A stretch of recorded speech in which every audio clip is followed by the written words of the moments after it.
very first episode of what will in years be a series that outdoes MASH and West Wing and maybe even Neighbours and Home and Away when we get to it. Hopefully. This is the first episode of Guys Being Guys. I'm Ollie and this is Gareth.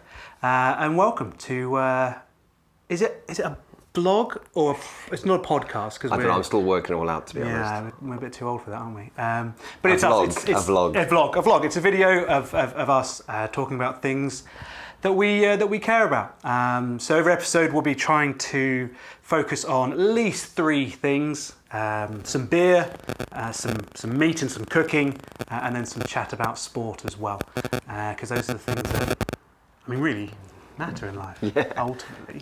And those are the three things we have any knowledge on, basically. I think it's the minimal knowledge. We are best at blagging about those things. Yeah, exactly. About those things. So we're just going to shoot the breeze for a little bit and get used to playing around and talking.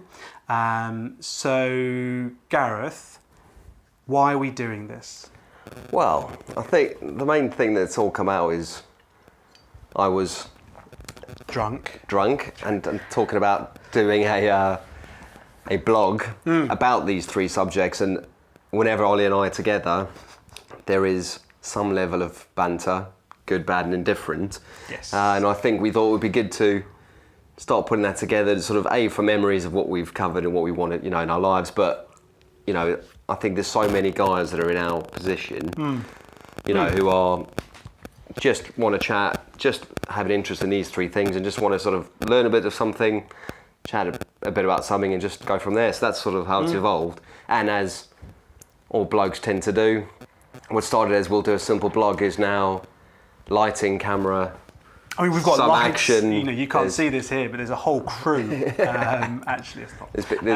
There's been support crew coming in earlier. Yeah, the catering was a bit off. We'll have a word with Liz about that. Definitely. But there'll be some catering later when we're cooking. So we are going to be having a barbecue later. And I think it sort of started from there, and we've now, I think we'll get a lot more interest, and we'll be a lot more interesting on video than we will on a blog. On behalf of the viewers, God, I hope so. Yes. God, I hope so.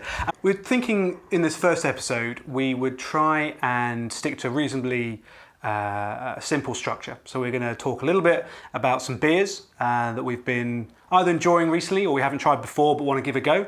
Gareth's a bit of a taste master, beer master, brew master. So he's going to talk us through some of the beers that he's found recently. We're also going to do a little bit of I was going to say, do you know what? I was saying cooking on the barbecue. This is starting to sound a little bit like This Morning or Sunday Cook-Off or something like that. But Sunday brunch. It's a little bit like Sunday brunchy. So this is how it started. After the break, we're going to have. I'll be cooking a beef brisket. And our guest, Philip Schofield, will. So, but we're going to do a little bit of cooking on the barbecue at the back here, and then we're going to shoot the breeze about some sport as well. There's lots going on at the moment. And we've got varying different loves and passions for different sports, so we're going to talk about that a little bit. And the Open. We're going to talk about the Open, obviously. Where my money that I had on Tommy Fleetwood is looking less and less likely to come in. Where is he? Not is anywhere. No, he's hard to come off. No, he's 7th or 8th, but he was joined 2nd yesterday, so Tommy's let me down. And this is something we'll be looking to everyone's views and thoughts on. So please, for the love of all that's good and pure, do message us. Either put comments in below the video, comments. Only nice things. Don't be too abusive. We're kind of sensitive souls. Direct message us for harsh things if you want to. So we can read that in the privacy and just cry a little bit. But we do want questions that you want for us, ideas that you want us to sort of to try and bring into the show, anything like that. Please do get in touch. Should we talk about ourselves a little bit? Give the families at home. God, I hope it's not families, Christ. If you're showing this to your kids, you need to reevaluate your parenting style. And why are they on YouTube? Did you say that though?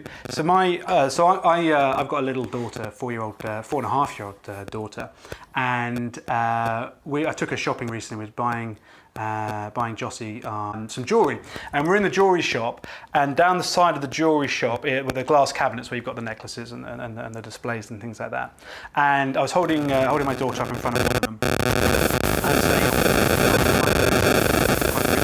and her first reaction to the first one was like, no, I don't think so, Daddy, and then she swiped to move me on down the line. Incredible. And this is insane. This is the iPad digital generation, whatever It's like that. scary. And now she'll go up to the TV and touch it, and she looks at me disappointedly like, Daddy, why don't you have a good enough job where you can afford a touchscreen TV? I'm like, they don't exist. It's not me. Are you not speak to... And I couldn't afford it anyway. Yeah, irrespective. But you can't have new shoes, and we don't have a touchscreen TV. Do you know what's funny though? On the other end of that spectrum, I was chatting to someone who's just gone 60, and he's a keen gambler, and he said to me the other day, "Have you got a Sky Bet account?" And I went, "Yeah, it's quite good." And he went, "You don't have to phone up. You don't have to go into the bookies anymore. You can literally do it all on your phone." And I was like, he is so happy and so easily pleased with something that is so normal now. Yeah. Whereas when he started gambling, you had to go in, Yes. play on the fruit machine, watch some horse racing. Yeah. No, I mean, It was a simpler time. It was a simpler It was a simpler time of simpler and gambling. better time. When the fun stops though, stop. Yeah, the although, fun stop. and this is off a tangent because our tagline is it would beer, beef and balls, but we're now sort of talking about gambling legislation and marketing rules. But it does bug me to a certain extent when you've got these huge ads like with Ray Winston and things like that, and it's like Living the dream. living the dream, absolutely. And then there's down the below, gamble responsibly, kids. Yeah. When the fun stop. If you really want them to gamble responsibly, how about you don't advertise in the first place? Yeah.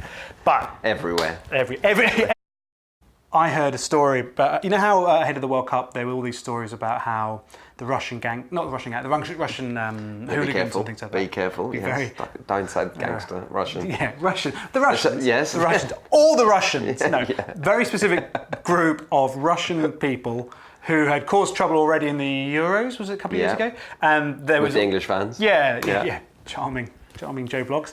He was just there having a Shiraz and a French sun and cheese, and unfortunately got attacked by Boris. Having a baguette. And the baguettes, yeah. The Russians were ready. It was gonna be wartime in Moscow, and there was none of it. There was Not absolutely even none of anything. it. None of it. I heard there was training camps. Yes, they were. Football Yeah, absolutely. hooliganism training camps. But then, Which is basically just a normal pub in certain areas. well, Millwall. which Yeah, is, basically, yeah. Millwall with Just moving into Millwall someone for with a a while. clipboard and a Yeah, right, Team 2. But I heard the reason why was because two reasons. One was that actually the government had gone to the gang leaders and paid them off and said, make sure your boys don't cause any trouble. Here's however many rubles? Yes, good knowledge. How many rubles? XE.com, takes. good knowledge. Yeah. Sponsor. Yeah. Call in now. They paid them off. Or the other story that I heard was that actually they went to them and said, if you cause any trouble, you, your brother, your sister, your mother, your daughter will be spending a little bit of time in Siberia. Probably a lot of time. For a lot of time. I mean, it wasn't a long weekend. Yeah. City break. Yeah. We're having a city break in Siberia. Airbnb in Siberia, in the Gulag. But that's what I heard, and Which makes it sense. clearly worked. It clearly worked because there was not a single bit of trouble. Whichever way they went, I carrot or was stick. sceptical of the whole World Cup, and I thought actually it's going to not be great in Russia. It's going to be loads of trouble. Yeah. And you're right. Yeah. Actually, it was a good tournament. I think the best World Cup since I've been alive. Was that because a lot of the big teams didn't make it through? Yes, I mean, that was good. That It was gave actually, England a better chance, which is awesome. which was always good. And I just think there's so many goals. VAR was phenomenal. Yeah, and still figuring that out. Though, Definitely, aren't they? that's why it was phenomenal. I hope they don't work it out. I mean, it is a bit of a lottery. It's the right It's a bit blend of lottery. it's doing enough, but it's still not right. Yeah. And there's nothing better than having to watch a ref run all the way to the halfway line. Yeah. And then the decision that he has to point to is right on the other side of the pitch, and he has to run all the way, going, there is nothing better. A graph of extra kilometres run by referees since VAR has come in, and weight loss or something like that. Just tracking them around, going back and forwards. Yeah, but it was good. Good World Cup. It was good. Very happy with that. And it was, again, with England going far, and with the nice weather we've been having, I think the whole spirit of the country's actually lifted. And we're going to, we'll get political. Brexit has been causing a lot of trouble for a while in terms of people's sort of sense of calmness and well-being and stability and whatever. And actually, all it took was a World Cup, a bit of Gareth Southgate magic, Harry Kane winning the Golden Boot. Who saw that coming? and suddenly the economy's booming. I assume that's not true. I mean, your investment can go up and down. So It was quite interesting though, because while it was all falling apart in the cabinet In the real world. in the real world, no one cared. No one cares. Barely. Boris Johnson, I think he quit purely to just get out there and see if he could watch a game. Yeah, the schedule. He was more worried about what's going to... Yeah. He's now become a football fan on the back of it. So you're right, actually. It is amazing. That's the power of sport, though, isn't it? Sport takes away Absolutely. any of the boring crap of life and makes you think, we're 90 minutes away from a World Cup final. That's all people cared about. Yeah. Not... We might be going into economic meltdown. The cabinet's falling apart. We're 90 minutes away from a World Cup final. That sounds like a job for next year. Well, let's focus on the here and now. Yeah, I don't know what would have happened if we'd made that final. Well, I said that I didn't know either. I mean, I'm not sure England could have, like, as a country, we could have handled it. There would have been a lot of just freaking out. Well, let alone during the game, if we'd won it, Christ knows. But just like the stress before the game. Someone made a very good point. There are probably 10 documentaries about Italia 90. Yes. So the context of getting to the semi-final is that much that there was probably 10, 12 documentaries about not making the final, but how close we were. To context that 3 times, third time ever. It's amazing. I mean, one of the things we'll do is when we start talking about the different sections, is we'll maybe sort of talk a little bit about who we're trying to get involved in these kind of things, because there is definitely a desire to speak to proper experts, not just blaggers, like you and I. Yes. So actual proper experts to try and get them involved. We might need to get a bigger sofa for that. I'm not sure. Like, this is cosy. If we try and squeeze someone in here, we could just move it back and sit further apart. You're solution orientated, mate. Wow, exactly. I'm already thinking we need a studio. He's like, just move the table back. Actually, the studio's better. I'm going to convert the front room into a studio. That'd be amazing. We barely use. This is only used for sport, so we might as well do that. Done. I was actually talking the other day about trying to put a bar in here, which was vetoed. I mean, they do say it's easier to get forgiveness than permission. True. It's one of those things. Always just, easier. You know, maybe Liz goes away for a weekend and she comes back and there's a bar, and we're not going to undo it, and are we? I've moved the 100-inch projector into here. You have to see this. Which is great. don't. It'd be really inappropriate if you turn up at Gareth's house. But I'm happy to show you. I'll show anyone. We'll do tours. So. And the gift shop's just on the left. So thanks for coming. Guys being guys. T-shirts, shirts, merch. There's merch. It's got to be merch. It's got to be merch. It's got to be great merch. So should we talk about some beers? Yes. We need to go grab some beers. Cool. So, the beauty of digital technology is that we can pause and take as long as we like to get this sorted, but for you, it'll be instantaneous. So we'll stop now and we'll see you in a second.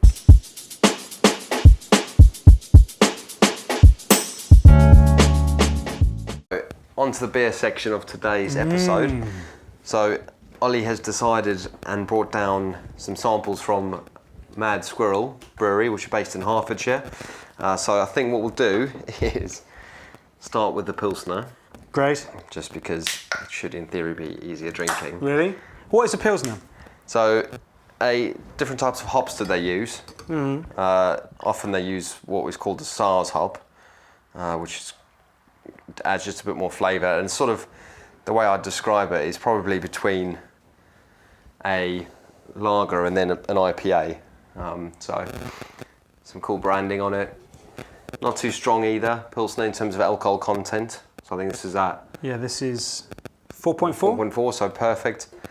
Quite cloudy for a Pilsner, so that will be interesting. So we'll have to...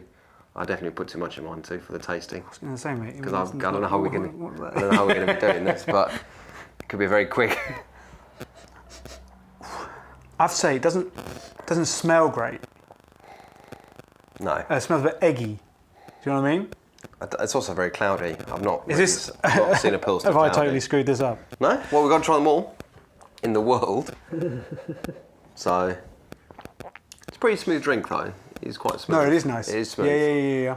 Don't let the cloudy, eggy smell. Yeah, sorry, I mean... But it's good. Very tasty. Yeah. Very smooth, easy to drink. Which all Pilsners should be pretty easy. As I say, I've not had that cloudiness before, which is interesting, but it must just be the different hops that they're using. But they're using a van yeast, which is interesting because that adds a different type of flavour, and it's probably making making that cloudy colour come through there. But yeah, pretty good actually. Yeah. I have to say, like, I'd let it breathe. Yes. Let it breathe for a bit before you go straight in. Yeah. The initial smell put me off, but actually it drinks quite well. It's quite tasty. So. But I wouldn't be on it all night. No. I mean, yeah, I wouldn't be on it all night kind of thing. I'd probably chop and change after a pint of this. Yeah, but definitely worth trying. And yeah, very, very tasty and very smooth. It's good. So, okay. What do we got? So this is another one from Mad Squirrel. So the Mad Squirrel, the reason why I chose this one in particular is because I just thought the name was very, very funny. So I don't know if you can see that. It's Mad Squirrel Roadkill. An opaque IPA. Now this is going to have a little bit of a kick to it. It's 6.5% strength. So I think it's called Roadkill for a reason. Yeah. I think it's going to be pretty. It's going to be pretty lively. Pretty lively. There we go. Do you want to crack that bad boy? So yeah. So Mad Squirrel, they're actually a place based just near where I live up in Hertfordshire, and they've got a few little bottle shops and beer gardens set up in small towns sort of around Hertfordshire and Buckinghamshire, and they're actually fundraising at the moment. I think they're looking to get like a cash injection. There you go. Similar to Brewdog did that. Yeah, exactly. Yeah, so if you want to get involved, then you can go on their website, and I think you can. I'm not sure exactly what the deal is, but you can probably buy shares or something like that and actually become a squirrel. Yes. So yeah, this is the Roadkill, an opaque IPA. Smells good. It is opaque. It is definitely opaque. It looks like almost like a Hergarden. Yes. Their description on the back is opaque IPA, bam, that's roadkill hitting your taste buds like a body bouncing off a bonnet. So pretty graphic.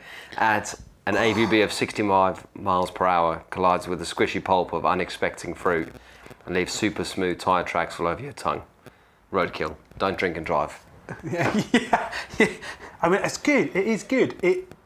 A few of those, and you would not be able to walk, but it's good. Oh, I like that. Yeah. Oh, that is good. It's got some proper taste to it, hasn't it? Got some proper power. That is very tasty. So yeah, definitely a winner there. It's a bit summery. It's a bit sort of fruity, but not like overly fruity. Like, I don't know, like a cider or like a fruit beer or something like that. Like, it's just got a hint of it in there. It's tasty. Yeah, definitely. That is good. But 3 pints of that and you're going to be... roadkill. Yeah. It will definitely be roadkill. But no, I think that's great beer, actually. Yeah. Really, really tasty. I'd recommend that to a friend. Yeah. That's good. Definitely have a look at that. If you see that out anywhere and you do like a good, proper IPA, I reckon that Roadkill Opaque IPA is the way to go. So what's an IPA then? So the first one was a Pilsner. Yeah. IPA, what's Indian Pale Ale. Yeah. Is what the acronym's for. And from what I've read up and been told, and by guys in the beer industry, they were originally the IPAs were created to take over to India. Okay. So a lot of the beers, that's why they're stronger and higher in alcohol, because especially the traditional ones, because they used to take them over. Oh, right. So they would last longer. Basically, they've got a longer shelf life because they're yeah, higher in alcohol. Yeah. So they could withstand the voyage. Yeah, basically, and that's sort of where it came from. That's why they're a lot more flavour now. I mean, obviously, IPA has become very popular in the last 5, 6, 7 years. It's huge. You can just pack more flavour in. Okay, that's cool. And because what they tend to do is because the alcohol's higher. Yeah. They put more flavour in to balance off that. I was going to say, are they normally stronger? Yeah. As a rule of thumb, you get what we'll cover off in future episodes is like a session IPA, which is lower in alcohol and designed to be drunk during the day and more off, basically. Yeah. You can get on a session with it. Yeah, so, but yeah, the traditional IPA is between 6 to 7.5%, depending on what you're drinking. Okay, so, nice. But yeah, but that is definitely a winner. Yeah. Out of the two, I'd be definitely going back for the Roadkill. Yeah, I think I will actually. So that's Guys Being Guys recommendation for the week is the Mad Squirrel Roadkill Opaque IPA. Very nice. Take a look, and as Ollie said, go and have a look at their website if you want to maybe be part of the brewing family there and buy some shares or go whatever their sort of money scheme is. But I know they are looking to grow their business, so yeah, go and have a look at their website. Have you ever done any brewing yourself, any homebrew? No, but it sounds like a good idea. It does. I think that. I mean, if we're looking at merch, that's definitely this could get Guys Being Guys beer, GBG. GBG. So I think there's definitely some branding going on. A family friend was very proud. He lives in Coffs Harbour down in Australia. He was very proud of his homebrew gin and vodka and rum, which he was telling me all about. It turns out actually what he's doing is just brewing pure alcohol and adding gin flavouring to it, which for mine isn't really... It's probably going to kill you rather than... Yeah, it's like going to like B&Q and getting some white spirit and just putting a juniper berry in. Yeah, and go, there you go, There's it's gin. gin. Best of luck. I hope you can still see tomorrow. Yeah. But anyway. Yeah. Cool. Yeah, definitely. I think we definitely look at doing our own beer and stuff like that, but that sort of ends the beer section. But as I say, that Mad Squirrel... Yeah, no, we like that. Winner. We like that. Very, very good. Maybe we should create a league table. Yes. Or something like that. Yeah, it's a good idea. Like the Top Gear test track race for it. We'll create a beer ladder. Definitely. Okay, cool. Excellent. Great.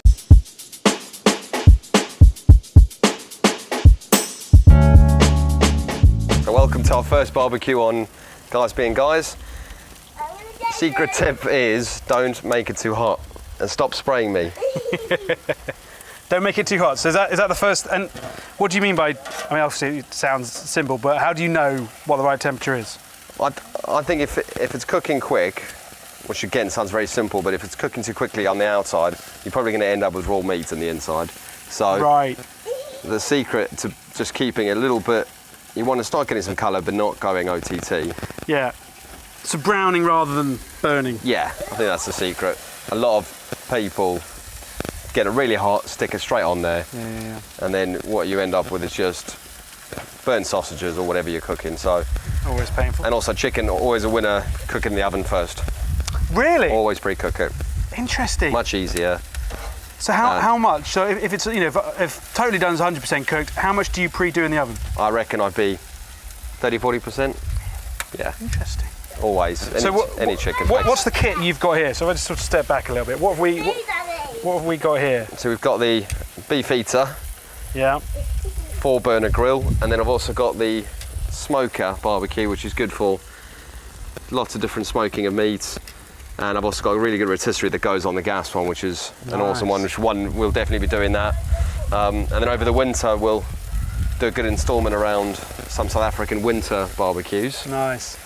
and cooking it that way. So, but yeah, that is the sort of main secret. Don't make it too hot and rather take a little bit longer on cooking it. So, but yeah. So lower and slower. Always, not Lower too and low, slower. but definitely lower and slow is always a winner. Yep. So, and season as you're going. So we've got some chicken today, haven't we? It's a big chicken day, Big chicken day, protein day. protein day. Big day in the gym tomorrow. Do you barbecue just almost as much as other people would just cook normally? Yeah, I would say probably Yeah. 4 or 5 times a week, 4 times a week at least. Yeah. We're on here of some description. We've had some big parties here the last few weeks where we're sort of barbecuing for 20, 25 people. Nice. So we had both of them going fully laden twice, so which is always good fun. So the thing I find hardest about, I guess, cooking in general, but barbecue in particular, is timings. Yeah. And never really knowing exactly how long something should be on there. Well, how do you... if you're cooking more than one type of meat, so you got your chicken, maybe you got some steak on there, maybe you got a bit of seafood as well. How do you figure it out? Well, I reckon chicken, from a risk perspective, not wanting to kill anyone, I would always do the chicken first and give that the longest on there. Yeah. And then steak's about how much you want to cook it, obviously, and if you want it rare or medium rare, or whatever the case is. And then seafood's really quick, so if you aren't doing any seafood on it, quicker the better. Okay, so leave that to the end and then just... With seafood, you almost want to think this is probably still raw, and then it's probably done. Oh, okay. And so you don't overcook it. Yeah. And a good little taste, and then a really good thing to get is a meat thermometer. Really? Because that I don't know, that feels like it's cheating, but I've heard more and more people recommend it. Oh. I'm at the moment looking at getting a wireless one, Wi-Fi one. Does it come with an app? Yeah, you get the app. It comes with an app, that's It's completely awesome. wireless, you stick it in, close the grill, you can go up to 300 feet. Which I wouldn't recommend, because if you're 300 feet and it starts burning, you are in shit. So definitely don't do that. But you apparently can go up to 300 feet on it, so Awesome. that's going to be the next purchase, I think. Yeah. And resting time, I know you should rest with beef and lamb. Do you rest with chicken at all, or is chicken pretty much good to Doesn't go? do any harm. Yeah. You should rest everything, really. And what does resting do? Well, when the meat's, so with all the meat fibres and everything like that, what happens is it tenses up with the heat. So the whole point you're resting hours is you just letting the meat relax. Any juices coming straight out of it again, all the juices that you don't want, and then it's just got nice tender meat again. So resting, even not as expensive cuts of beef will make it much more tender. So even your rump steak, stuff like that, you rest it will make it more tender. What's the hardest thing to cook on a barbie, do you reckon? Pork sausage. Really? Yeah. Sausages are difficult. They are difficult because they're so fatty, and all the fat just kills it because it's flames everywhere. Yeah. It's an absolute killer. Although that's what everyone goes to as a default. Yeah. I reckon go and get your snags. It's the easiest. I reckon it's the hardest thing to cook, easiest one to burn. I find sausages difficult to cook, just on a whole. Like, yeah, because they just take ages, and you try and not burn the outside, so you have the heat quite low, but they always take much longer than I imagine they should do to cook. So we also we get a good South African sausage which is called boerewors. Oh, nice. Which is always a winner, but that we sometimes cook that in almost boil it. Yeah. It's a whole thing, but with lemon juice and water. Oh, right. And then it comes on here, and then you don't, basically it's almost cooked inside, but then you can actually just give it some colour. So that's good. If you are worried about burning your sausages, pre-cook them. Yeah. You just boil them. And then just boil them and then finish them off on the barbie. Yeah, easy. So does the barbie just give a little bit of flavour, a little bit of colour? Yeah, basically that's what you're trying to get. And then you can also get the wood chips and stuff like that if you want to do that. But it's always. Now we spoke about earlier in the introduction about how, shameless we are in terms of sponsorship opportunities and whatever. But we genuinely do want to shout out to those suppliers, partners, whoever, brands who are doing things that we kind of like and whatever. So in terms of meat, do you have a place? Do you have a meat man? Got a great butcher. Yeah. Wickenden Meats. Wickenden Meats. Yes, in Hove. So really, really good meat supplier. Okay, cool. And the one thing I do like about him is he's very honest with his meat. If it's not good, he won't sell it. Yeah, okay. And they're quite good laugh. Two funny lads. So it's Wickenden Meats. Yeah. Nice. Do you have what's the way to put it? Is there anything that you're really excited about cooking anytime soon? Well, we're going to a Spanish barbecue in a few weeks. That'll be interesting. Oh yeah, no, we are, aren't we? To see what's cooked on that. Yeah, that'll be cool. I've just done a good one I was excited about, which was that jalapeno fillet steak. Yes. Which was an absolute winner and pretty easy actually. Tell us about that then. So, my father-in-law's favourite dish, asked me to cook it. So I took the fillets, butterflied them, so they were sort of... Friend of the show. Friend of the show. So we butterflied the fillets, but then closed them back up and then cooked them on the barbecue. And then at the same time I made a bechamel sauce. Okay. But with jalapenos in it. Oh, right. And then once the steak was cooked, opened it up, poured the sauce in, closed it up again. Wow. So, and the other little thing we did with the steaks, which is a good tip, is put them in Coke. What? Yeah. Marinated them in Coke for a bit. And Coca-Cola, not as in white powder. No, I mean that's a that's a dry rub that I do. What a recipe! Different dry rub that I use. But to do a gangster episode. The Colombians. But then teriyaki and Coke. Really? And how long for? Overnight or? No, not too long because you don't want it to become too sweet. So what to give it a little bit of stickiness, maybe? Gives a little bit of sweetness, yeah. Really? Which is an absolute winner. I've heard about cleaning toilets with Coca-Cola, but not marinating my meat. Let's give that a go. Very South African manoeuvre, that. There's a YouTube channel I was watching recently. I think it's called like Barbecue Pit Boys, and it's some lads. It looks like some lads down in the deep south, over in the States, who cook up a whole load of different things. There's this slow smoked leg of lamb on the barbecue. And again, we'll link to that down in the description underneath the video. But that was really good. I'm a big fan of lamb. Anything like slow cooked lamb. It's always fantastic. a winner. Absolutely fantastic. So these are looking great. Are they close to being done? Yeah, I reckon they're done. Yeah. Yeah. So this hot plate over here, there's no heat underneath that, is there? You can, but the amount of meat I'm just doing it on one. But yeah, that definitely, you can use that. Good for breakfast. What are you drinking over there? This is the Wild jumping Beer. ahead to the beer section. But... Wild Beer Company. Yeah. One of their IPAs called Nebula, which is Really, really refreshing IPA. Very tasty. Loads of they use quite a lot of fruit in it, so it's got quite a fruity taste, but really good for drinking during the day. And Nice. I think that's what. There's so many different flavours of beer at the moment in so many different ways. Yeah. But I think trying to get a beer that's easy drinking during the day, but isn't just a traditional old lager that we would drink. Yeah.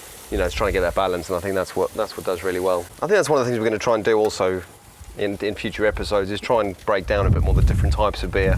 Yeah. When they're good to drink, I think, because we can get caught up with all the different beers, but actually, when is that beer good to drink? Yeah. When you say that, so that immediately makes me think of wines and people saying, oh, you should be drinking this type of wine with this type of dish or with this type of course. Is that true with beers as well? Or I think so. Yeah? Yeah, I think it definitely never used to be because it was just beer. And then there was lager. Yeah. And then there was Lager.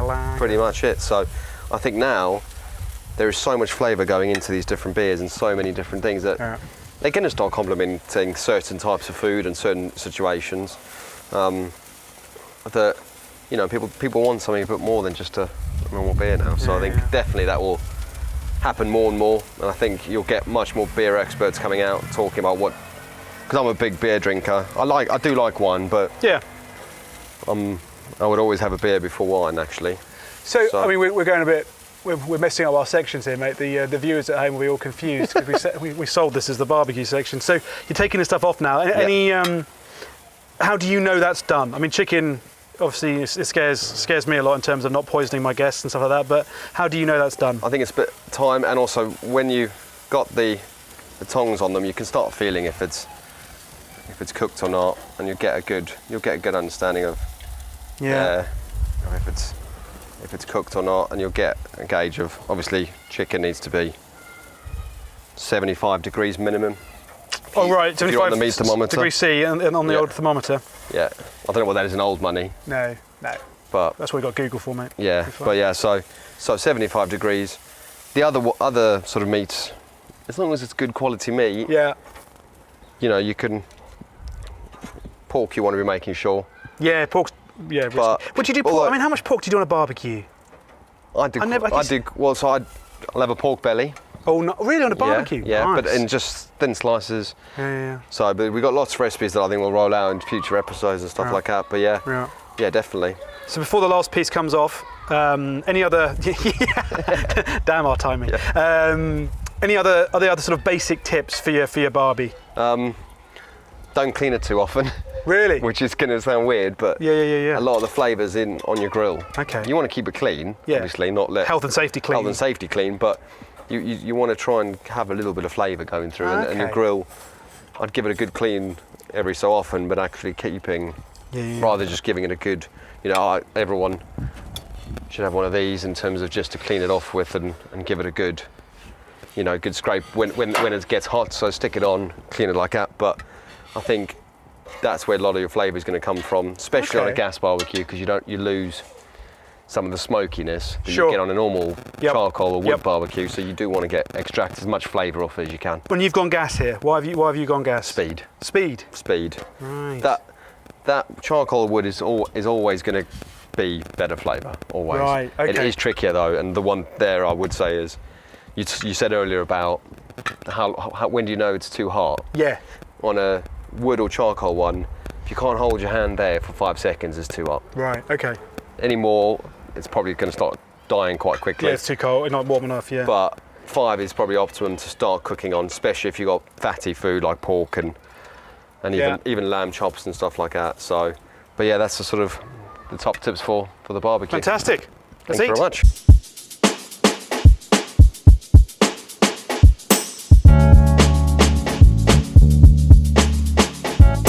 So look, that's our first episode. Thank you very much indeed for bearing with us. If you're still watching now, then A, thank you.